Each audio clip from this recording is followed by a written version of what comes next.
Hey there, thanks for tuning in to Dirt Bike Channel. I'm your host, Kyle Brotherson. I've got Scott Seeley here with me, and that means that we are going to be talking about a little bit more about our 2003 Honda CR 250R project bike.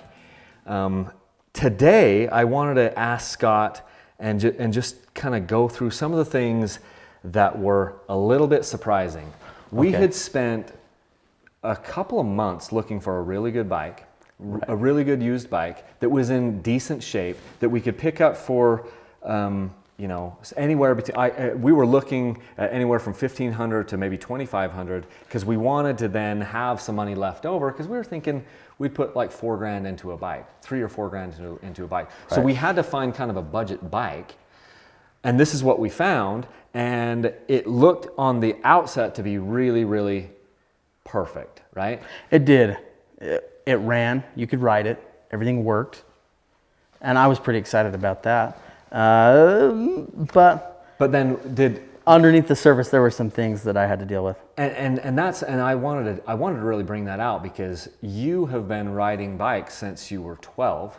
Yeah. And you've been fixing your bikes the entire time. I've only been riding for the past 8 years, and most of the stuff I've been spoiled. Most of the stuff I've been riding has been new, and so I've had to do very little rebuilding. I've just done general maintenance, but maintenance isn't something that is foreign to you. So you were looking at the bike and you're going, well, you know, this is in pretty good shape, and then turns out there was a couple things that kind of took you by surprise, right? Right. So let's talk about those. They cost me a lot of time, and just kind of a hassle, you know, always running for parts. And I've had newer bikes for the last several years, and I forgot what some of this stuff is like, you know. I used to buy whatever bike I could find for the best deal I thought I could find, and I've rebuilt transmissions and bottom ends and you put cracked cases, and I've learned just a ton about how dirt bikes work from that, and I'm grateful for it all, but I'd rather spend my time riding than working on them at this point. So what were some of the things about this project that surprised you where you were like, oh, you know, I didn't see? So one of the things that surprised me or disappointed you once you got into it. So in case the individual that we bought this bike from, because I know he knows who he is, and I know him, and we're acquaintances now, and he seems like a super nice guy, and he was awesome to work with. I don't want him to be offended by any of this, and this is not a critique on what people do. People do what they know, and that's how you learn. And I've ruined motors trying to rebuild them, and that's how I know how to rebuild them. Trial and error. Trial and error, and you know, and I learned how to ask the right questions and all those things. So this isn't a knock on anybody or any of you that are trying to do your own maintenance, but I saw that people that didn't understand maintaining a motorcycle were trying to maintain a motorcycle.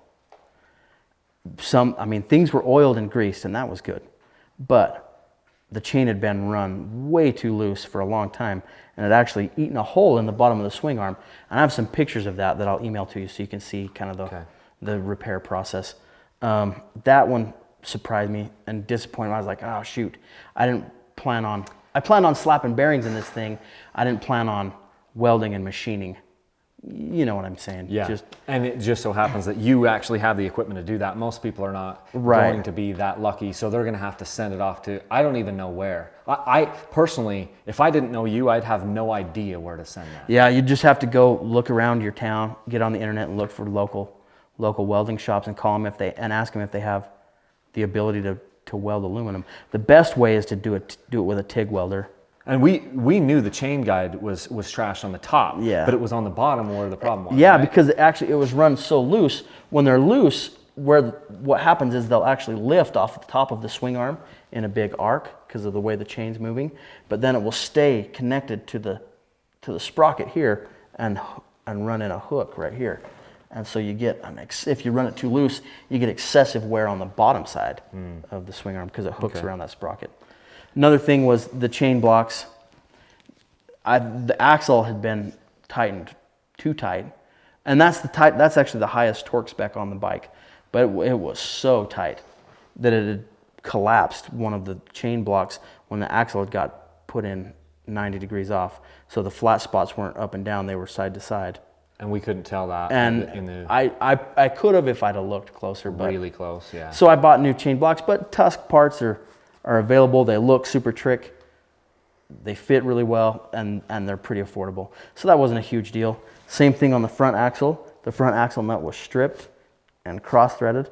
And so I actually had to put the axle in my lathe and turn the first couple threads off and taper them. So otherwise, I would have been buying a new axle. So you got a TIG and you got a lathe. And the milling machine to mill out the bearing. And a milling machine. I'm going to go out on a limb and say 99.9% of the people watching this video right now don't have any of those And tools. if you can buy those for your own hobby shop, you should probably just buy a new bike. Okay. Okay. What else? What else kind of surprised you? I know we had some issues up here. Yeah. So in the cylinder, there was some replating that needed to be done. At one point, the bike had been seized or gotten too hot. Because we knew we were going to need to do a top end. We could tell it was down on power. Standard, but once you got it apart, you could see there was some scarring in the cylinder. There was some cylinder damage, yeah. Okay. So that had to be repaired and replated. And then when I put it back together, and all the studs came out fine. And I'm not blaming anybody. I'm not sure what happened. But when I put the head back on the cylinder, the front two head studs pulled out. So I think somebody at some point, I was. That's at the stock torque spec. It lifted those. And you were like, "What's going on here?" Yeah. So I felt them.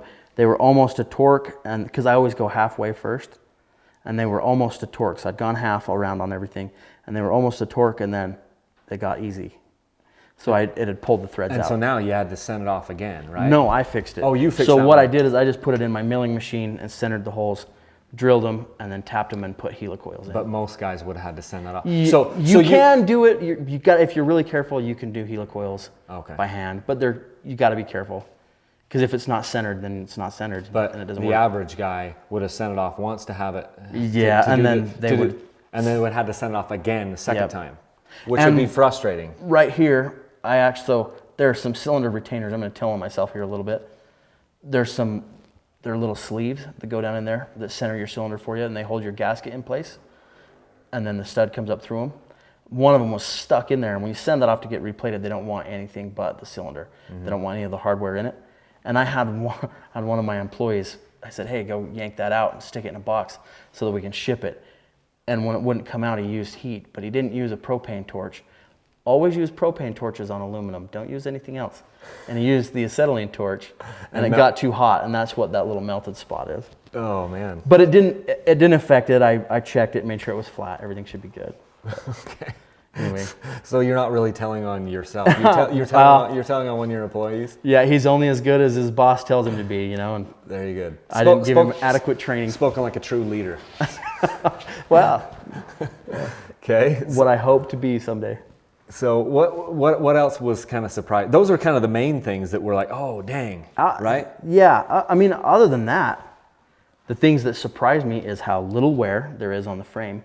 This thing's not been ridden in the rocks a lot, which is a pleasant surprise. Which is one of the reasons why we bought this bike, is because it looked like it had been ridden very gently, right? Right, and I think it's mostly been a track bike, and I don't think it's had a lot of hours. I just think it's had poor maintenance.